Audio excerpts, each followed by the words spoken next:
The impostor took his own life the day I married Cathy Jones. By the second year of our marriage, we had turned against each other completely because of him. She despised me because my return had driven Zac Lowe to his death. And I despised her for longing after the man who had stolen my name for 20 years. For a decade, we hurled the cruelest words and wished death upon each other until the earthquake came. She shielded me under her body and used her back to bear the weight of the collapsing beam to keep me alive. The ceiling fell. Blood and debris blurred together. As her life slipped away, she whispered in my ear, "If I had known he would die, I would have never brought you home. If there's another life, your only family should be me." In the end, I still died in the aftershock. When I opened my eyes again, I had returned to the day she first took me to meet my biological parents. But she suddenly changed her mind. "Harry, I was wrong. You're not the son the Lowe family lost 20 years ago." Cathy Jones stood in front of the Lowe family's villa gates and blocked my way. Her expression wavered between conflict and resolve. I said nothing, but the image of concrete and steel collapsing flashed before my eyes. Her back was bloodied and torn. She whispered in my ear, "If I'd known he would die, I would never have brought you home." So this was her choice. If she had another chance, she would choose to abandon me from the very beginning. That was fine with me. The 10 years of marriage had been a living hell in our previous life. She hated me, and I resented her. We tormented each other day and night, until death finally freed us. I actually felt a quiet sense of relief knowing everything could end before it even began. I looked at her and nodded calmly. "All right." A flicker of confusion crossed her eyes. The words she had prepared caught in her throat. "What did you say?" she asked almost instinctively. I said all right. I repeated myself. If there was a mistake, then so be it. Thank you for bringing me here. I should get back to school. I turned to leave, but she grabbed my arm tightly. "Harry," she said sharply. Panic laced her voice. "What's this attitude? Didn't you always want to find your family? You're giving up so easily just because I told you they're not your family." I turned back to look at her, and found her reaction amusing. Had she not lied just to make me give up?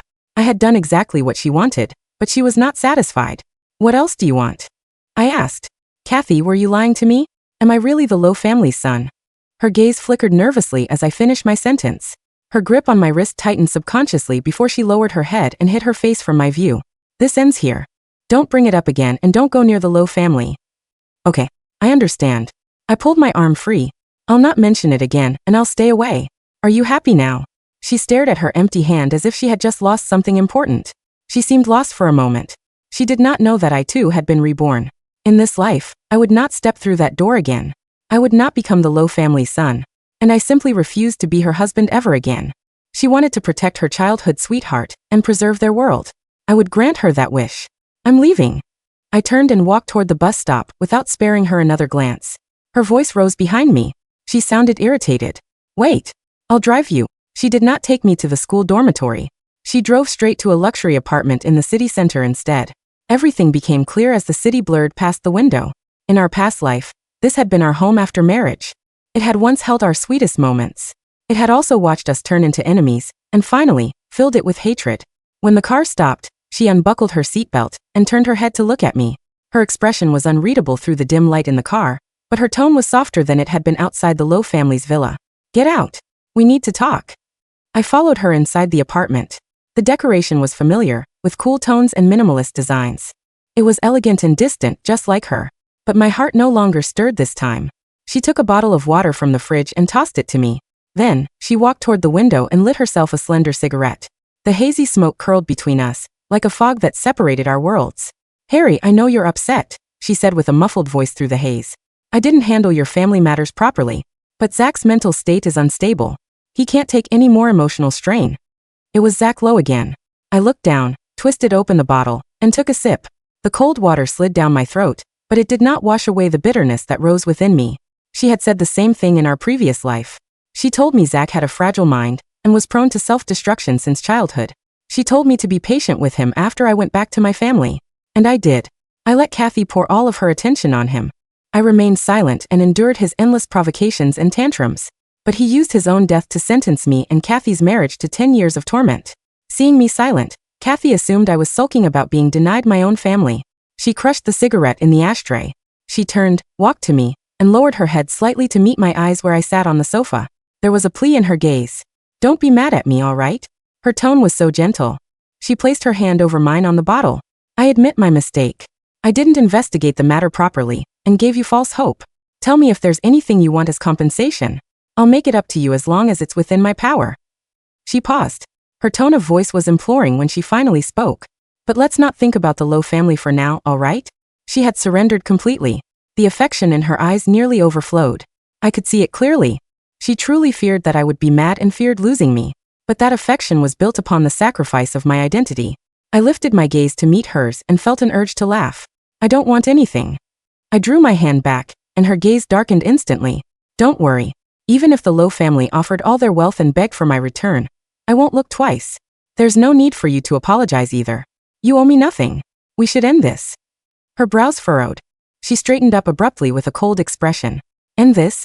Harry, are you throwing a tantrum? Are you threatening me because I didn't let you go back to the Lowe family? She leaned forward and pressed her palms against the sofa on both sides of me, trapping me in her shadow. I only told you not to return to the Lowe family. I never said we should break up. We can go back to how we were before.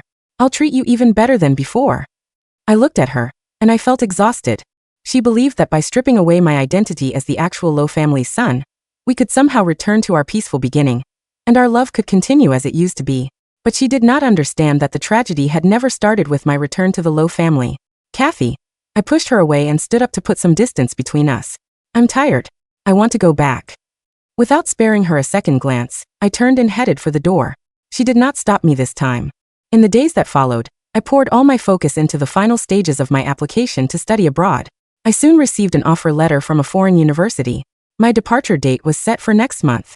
The day before I was supposed to leave, I had just stepped out of the library when two men in black suits blocked my path. Mr. Lawson, Ms. Jones wants to see you.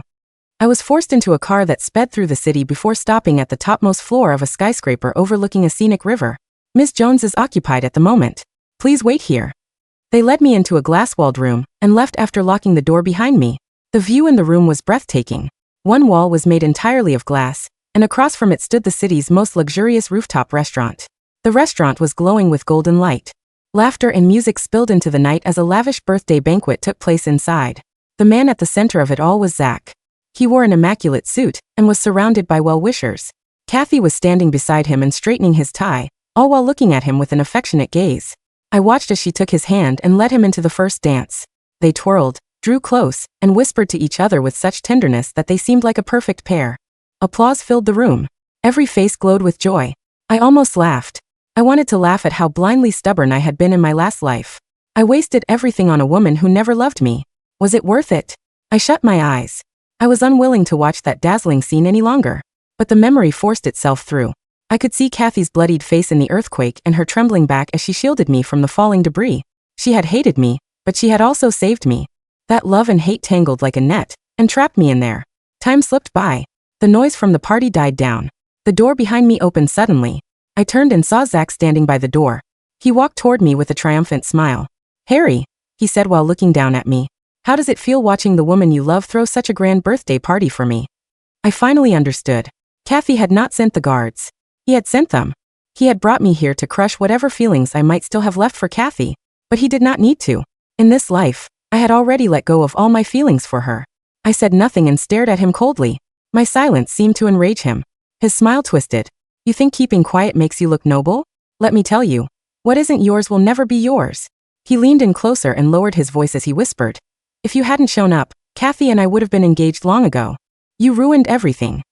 Are you done? I asked calmly. If so, I'd like to leave. He trembled in fury. Suddenly, he drew a dagger from his suit pocket. The blade flashed under the light. My chest tightened. What are you doing? What am I doing? His laugh was maniacal. I want Cathy to see what you have driven me to. I want her to know that as long as you exist, I'll never have peace. Before I could move, he slashed the blade across his own wrist. He looked at me and smiled. Then he began shouting at the top of his lungs. Please. I'll give you everything. Why must you attack me? Footsteps thundered outside, and Cathy burst through the door first. She rushed over to hold him. Her face darkened. Zac sagged weakly in her arms. His face was pale as he pointed his trembling fingers at me. Cathy, he said he's the real heir of the Lowe family. He said I don't deserve any of this, that I should just die. Cathy's head snapped up. The fury in her eyes burned like wildfire. Harry, she said coldly. Did I not warn you to behave yourself? It's Zac's birthday today, and it was supposed to be his happiest day. You ruined everything. My heart sank as I stared at her. She had forgotten that it was my birthday too. Zac and I were born on the same day. One of us was raised among the clouds, the other clawed their way up from the dirt. She called in the guards, who swiftly pinned me down. She flung a military-grade dagger onto the floor at my feet. She said mercilessly, "He bled because of you. Now you'll bleed twice as much." I stared at her in disbelief. "Cathy, are you out of your mind?" I struggled to be free, but she only gave me a single glance before ordering her guards to take action. A sharp sting seared my arm, and hot blood flowed instantly. I screamed in agony. Sweat broke out across my forehead. I bit down hard as the taste of blood flooded my mouth. A second cut, then a third. I lost count of just how many times the knife had struck. Pain blurred into numbness. My vision wavered until everything became hazy. I saw Cathy's expressionless face, with Zac smiling triumphantly in her arms. Something inside me finally broke. Enough. Cathy finally stopped the guards. "Take him to the hospital when you're done," she said without looking at me. Then she supported Zac and walked away. I collapsed into a pool of my own blood. My consciousness flickered. Just before it faded completely, I felt the earthquake again. This time, Cathy did not shield me. She stood on the sidelines coldly and watched as the falling stones buried me alive. "Cathy, we're finally even. I don't owe you my life anymore." The sharp scent of antiseptic filled my nose when I opened my eyes again. I was in a hospital room. Cathy sat by my bedside. Her eyes lit up when she saw me wake up. "I'm sorry," she said suddenly. I was stunned. "I went too far last night," she said as she looked at me, and her voice trembled with regret. "I was too angry. I lost control. And what?" I interrupted her. "You regret it now?" She was startled by my tone and looked up. Her lips parted, but whatever she wanted to say dissolved into a sigh. "Harry, don't talk to me like that," she murmured softly. "I know you hate me, but Zac almost died." "Cathy," I said as I met her gaze, "you don't need to apologize. Just consider that as me repaying you for whatever I owed you." "You owed me?"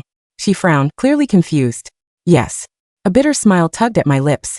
"In our last life, you saved me during the earthquake. In this one, I gave my life to you. We're even now." The chair crashed to the floor as she shot to her feet.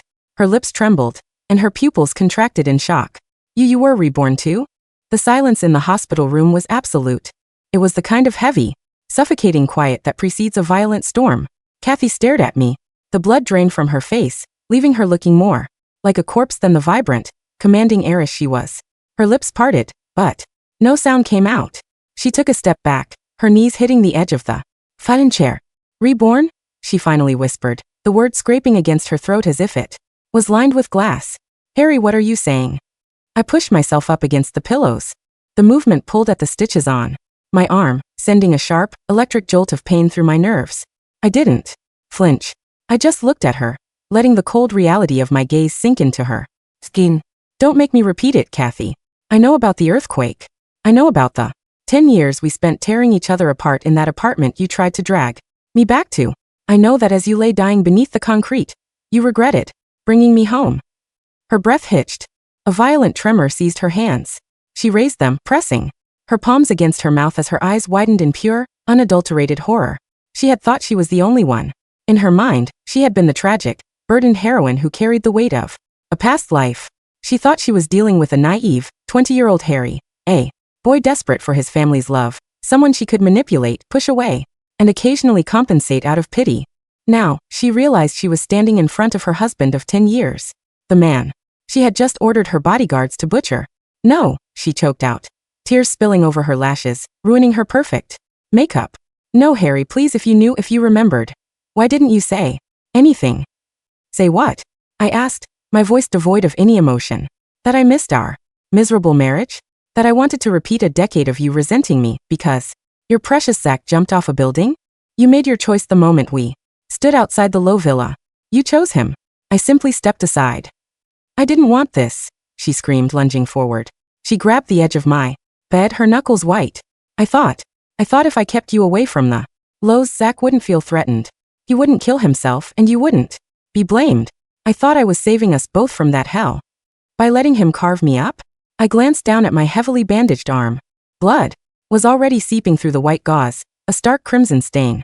"You didn't save me, Cathy. You just found a different way to destroy me." I lost my temper. He was bleeding, and I panicked. "I thought you were just being stubborn. I didn't know." "It doesn't matter what you knew," I interrupted, throwing the blanket off my legs. I swung my feet over the edge of the bed. The cold linoleum sent a shiver up my spine. "What matters is that you proved my point. In any lifetime under Any circumstance, if it comes down to me or Zac, you will always choose him. And you will always make me bleed for it. I reached over and gripped the 4-line tape to the back of my hand. Harry, what are you doing? Stop. I ripped the needle out. A bead of dark blood swelled on my skin, dripping onto the floor. I have a flight to catch, I said, walking past her to the small closet where someone had hung my blood-stained clothes. Cathy grabbed my uninjured arm, her grip desperate. She was weeping openly now, a chaotic, pathetic display that I had never seen from her in our 10 years of marriage. You can't leave. Harry, we have to talk about this. We have a second chance. If we both know the future, we can fix it. We don't have to hate each other. I stopped and looked down at her hand gripping my shirt. Then I looked into her tear-streaked face. There is no we anymore, Cathy. The man who loved you died in the rubble. Man standing here just wants to be entirely free of you. I pulled my arm away. She stumbled back, collapsing onto the floor, her sobs echoing against the sterile walls. I didn't look back as I walked out the door. The airport was crowded, a sea of strangers dragging luggage and rushing toward different futures. I sat in the boarding area for my international flight, my jacket draped carefully over my left arm to hide the thick bandages. The painkillers the hospital had given me were wearing off, replaced by a dull, rhythmic throbbing that synced with my heartbeat. My phone buzzed in my pocket. It had been buzzing nonstop for 2 hours. 17 missed calls from Cathy. 32 text messages. Harry, please. Don't get on that plane. I'll send Zac away. I'll make the lows acknowledge you. Whatever you want. I love you. I loved you even when I hated you. Please don't leave me alone with these memories. I read the last text with a profound sense of emptiness. I didn't feel vindicated. I didn't feel triumphant. I just felt tired. She loved me? Maybe. In her own twisted, suffocating way. But her love was a poison that required me to swallow my dignity, my identity, and my safety. I powered down the phone and tossed it into the nearest trash can. When the intercom announced boarding for the flight to London, I stood up. The physical pain in my arm was intense, but with every step I took toward the gate, an invisible weight lifted off my chest. For 20 years, I had been the orphan looking for a home. Then I was the unwanted son. Then the despised husband. As I handed my boarding pass to the attendant and walked down the jet bridge, I realized I was finally just Harry. No strings attached. 5 years is a long time when you spend it building instead of breaking. The rain in London was a constant, drumming companion against the floor-to-ceiling windows of my office in Canary Wharf.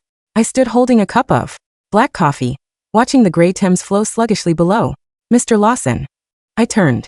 My assistant, a sharp-witted woman named Clara, stood in the doorway, holding a sleek silver tablet. The quarterly reports for the new algorithms deployment are in, she said, stepping into the room. We've exceeded projections by 40%. The board is ecstatic. Good, I said, offering a faint smile. Make sure the development team gets their bonuses by Friday. Already done. Clara hesitated, tapping the edge of the tablet. There's something else. We received another acquisition inquiry for the European division, and it's from them again. I walked over to my desk, my left arm moving a bit stiffly. The deep lacerations Zac and Cathy had gifted me had healed into thick, ugly silver scars that snaked from my wrist to my elbow. I rarely wore short sleeves anymore. Jones Corporation? I asked. Yes, Clara sighed. They are aggressively persistent. Their CEO, Ms. Jones, has requested a video conference for the 3rd time this month. She's bypassing our acquisition department and emailing your private executive address. I sat down, staring at the polished wood of my desk. In the 5 years since I left, I hadn't looked back. I threw myself into my studies, pivoted to software engineering, and capitalized on the knowledge I retained from my past life regarding tech booms. I founded a cybersecurity firm that grew rapidly. I was no longer the destitute boy begging for a place at the table. I owned the table. But inevitably, my success put me back on the radar of the domestic market. I knew pieces of what had happened back home. It was impossible to avoid the financial news. Without me there to act as Zac's punching bag in Cathy's project, their dynamic had violently imploded. Zac, secure in his stolen identity but fundamentally incompetent, had taken a massive role in the Lowe family business. His fragile ego and desperate need to prove himself led to catastrophic investments.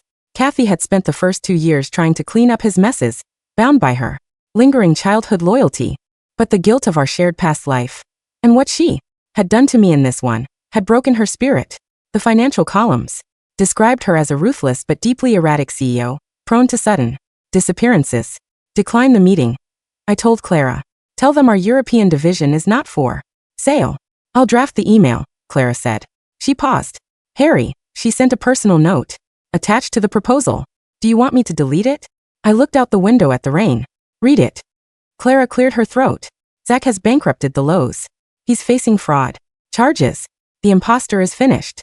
I know you don't care, but I needed you to. No. I'm coming to London next week. Please. Just 5 minutes. The room was silent. Zac had finally destroyed himself, entirely on his own. No earthquake required. No scapegoat to blame. Delete it, I said softly, and block the sender. Fate, I realized, was like a stray dog. Once you fed it, it never stopped following you. It was a Tuesday evening. I was leaving a charity gala in Mayfair, adjusting the cuffs of my tuxedo. The crisp night air felt good after 3 hours of suffocating networking. My driver, Marcus, had pulled the Bentley around to the front. As I walked down the stone steps, a figure stepped out from the shadows of the wrought iron gates. Harry. I froze. The voice was older, raspy, stripped of its former arrogant polish, but it was impossible to forget. Cathy stood under the dull amber glow of a street lamp. I almost didn't recognize her. The woman who had once commanded rooms with effortless grace looked hollow. She wore an expensive trench coat, but it hung loosely on her frame. Her hair was tied back carelessly, and the dark circles under her eyes made her look terribly tired. She looked like the ghost of the woman who had died in the earthquake. I didn't run. I didn't flinch. I simply stood at the bottom of the steps, looking at her with the polite detachment I reserved for strangers. Ms. Jones, I said, you've come a long way just to be ignored in person. She winced, the formal title hitting her like a physical blow. She took a step forward, but Marcus immediately stepped out of the car, placing himself between us. It's all right, Marcus, I said quietly. Cathy looked at the scarred tissue barely visible at my wrist, where my cuff had pulled back. Her eyes filled with a fresh wave of agony. I had to see you, she whispered, her voice cracking. I had to know you were real. I see you in the news, I read about your company, but I needed to see it. You've seen me. Have a safe flight back. I moved toward the car. Zac is in a psychiatric facility, she blurted out, her words rushing together, as if she feared I would vanish. He embezzled millions from the Lowe family to cover his gambling debts. When the board confronted him, he tried to jump off the roof of the headquarters. He wanted me to save him. He wanted me to beg him to come down. I paused, my hand on the car door. And did you? No, she sobbed, a bitter, broken sound. I walked away. The police talked him down. He's locked up now. The Lowe family is completely ruined. Their assets are being liquidated. The truth came out, Harry. The DNA test. The fraud. Everyone knows you were the real son. They've been trying to find you to beg for forgiveness. They can save their breath, I said, not feeling a shred of satisfaction. It was just noise to me now. I'm not a Lowe. I'm Harrison Lawson. I have been since the day I left. I know. Cathy took another desperate step forward. The rain began to fall. Fine and misty. Harry, I spent the last 5 years living in the hell I created. I realize now why we were reborn. It wasn't to save Zac. It was to give us a chance to do it right. I was just too blind to see it until it was too late. I turned to face her fully. The pity I felt was cold and sterile. You're still missing the point, Cathy. She looked up at me, her face wet with rain and tears. What point? We weren't reborn for us. I wasn't reborn to forgive you, and you weren't reborn to save me. I looked her dead in the eye. I was reborn so I could finally live a life that had absolutely nothing to do with you. Her breath shattered. She physically staggered as the words hit her, her hands clutching her chest as if she had been shot. No, Harry, please. I shielded you. I died for you in the rubble. She cried, using the only ammunition she had left. And I bled for you in that penthouse. I replied instantly, my voice hardening. You paid your debt, and I paid mine. The ledger is entirely clean. We are nothing to each other. I opened the car door and slid into the leather seat. Harry, wait. She screamed, lunging for the door, but Marcus firmly held her back, shutting the door solidly between us. Through the tinted glass, I watched her collapse onto the wet pavement, burying her face in her hands. She looked small, pathetic. Airport, Mr. Lawson? Marcus asked from the driver's seat, glancing at the rearview mirror. No, I said, leaning back and closing my eyes. Take me home. A month passed. The encounter in London felt like closing a book I had left half-read for years. I thought it was finally over. I was wrong. I had to return to the city of my birth for a massive tech summit. My company was partnering with the government to upgrade their municipal grid. It was a 3-day trip. Get in, sign the contracts, get out. I booked the top floor of a high-security hotel. I brought my own security. Detail. I took no chances. On the second night, the gala to celebrate the partnership was held at a newly renovated exhibition center, a sprawling complex of glass and steel near the river. The irony wasn't lost on me. It was only 2 blocks away from the penthouse where Zac had sliced his own wrist. The evening was going smoothly. I shook hands, smiled for the cameras, and finalized the deal. At 10 p.m., I stepped away from the ballroom to take a breather on the second-floor mezzanine overlooking the grand lobby. It was quiet here. Suddenly, the fire alarm screamed to life. The shrill, piercing noise shattered the elegance of the night. Strobe lights flashed violently. Below, in the grand lobby, the crowd of elites panicked, surging toward the exits as thick acrid black smoke began to pour from the eastern wing. Mr. Lawson, one of my guards, a massive ex-military man named Vance, rushed toward me, his hand on his earpiece. We need to move. Someone bypassed the security systems and ignited an accelerant in the structural maintenance shafts. The fire is spreading too fast. Lead the way, I said, keeping my calm. I had survived an earthquake. A fire wouldn't make me lose my head. We moved down the emergency stairwell, but the smoke was already blinding. Heat radiated through the walls. As we reached the ground floor service corridor, aiming for the loading dock exit, Vance suddenly halted, drawing his weapon. Standing at the end of the narrow corridor, holding a flare and a canister of gasoline, was Zac. He looked unrecognizable. The sleek, arrogant princeling was gone. He was emaciated, his eyes sunken and manic, his clothes dirty and reeking of chemicals. He had clearly escaped the psychiatric facility. And kneeling on the floor next to him, her hands bound behind her back with zip ties, was Cathy. She was coughing violently, a nasty bruise blooming on her cheek. I knew you'd take the VIP exit route, Zac wheezed, a grotesque smile stretching across his face. You always thought you were smarter than me, Harry. Vance kept his gun leveled. Drop the flare. Now. Zac laughed, a hysterical, broken sound. Shoot me. Do it. The moment I drop this flare, the floor goes up. I soaked the entire corridor. He looked at me, his eyes burning with absolute insanity. You took everything from me. Zac screamed, his voice cracking. My family, my money, my legacy. Even her. He yanked Cathy up by her hair. She let out a muffled cry of pain. She visited me in the hospital just to tell me she wished I had died 20 years ago. She said her soul belongs to you. I stared at him through the thinning smoke. I didn't take anything from you, Zac. You threw it away. And I don't want her soul. You can keep it. Cathy's head snapped up. Even through the smoke and terror, my words struck her. I don't care what you want. Zac roared. If I have to burn, the real Lowe son burns with me. And the woman who betrayed me burns too. He raised the flare, preparing to slam it into the gasoline puddle. Suddenly, Cathy threw her entire body weight backward, slamming her skull into Zac's nose. Zac shrieked, dropping the gasoline canister but fumbling to catch the flare. Cathy hit the ground hard, rolling onto her side. Harry, run, she screamed, coughing up blood. Get out. Let me die here. It's the only way I can repay you. It was happening again. The echo of the earthquake. The collapsing beam. She was trying to martyr herself to save me, trying to bind us together in blood and tragedy one last time. I felt a surge of absolute, freezing rage. No. I refused to carry her ghost for a third lifetime. I refused to let her die for me so she could haunt my conscience forever. Vance, take the shot. I roared, sprinting forward. Bang. Vance shot Zac in the shoulder. The impact spun Zac around, but the flare slipped from his fingers, falling in slow motion toward the soaked carpet. I dove. I didn't dive to shield Cathy. I dove for the flare. My hand clamped around the burning red stick inches before it touched the gasoline. The heat seared the palm of my hand, blistering the skin instantly, but I held it tight. I kicked the canister away and scrambled to my feet, tossing the flare into a dry concrete trash receptacle yards away. Zac was writhing on the ground, clutching his bleeding shoulder. Vance was on him in a second, pinning him down and securing his arms. The corridor was silent except for the crackle of distant fire and Zac's pathetic whimpering. I stood there, chest heaving, looking at my burned hand. It hurt, but it was a clean pain. It was the pain of action, not submission. Cathy struggled to her knees. Her eyes were wide, fixated on me. Tears carved clean lines through the soot on her face.